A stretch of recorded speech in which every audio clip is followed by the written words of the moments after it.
Ya, itu bunyi tandanya dia orang akan lepaskan ikan. Sekarang kita berada di kolam pancing Taman U Sri Kembangan. Bismillahirrahmanirrahim.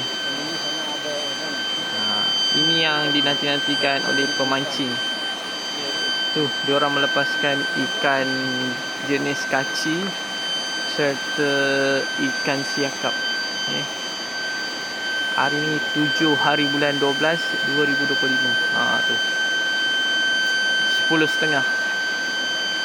Mudah-mudahan ikan yang diorang lepas ni ikan yang segar-segar, fresh, yang kelaparan.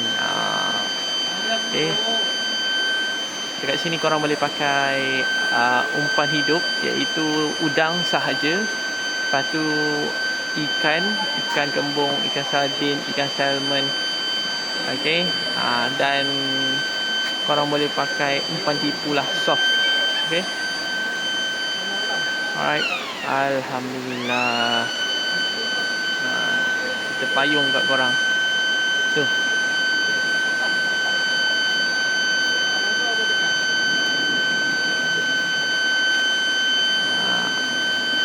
Kepada kaki-kaki pancing, korang boleh datang ke Taman U. Kita mencuba nasib. Tengok ada ikan ke mau makan ni hari ni. Ikan dia lepas banyak tau.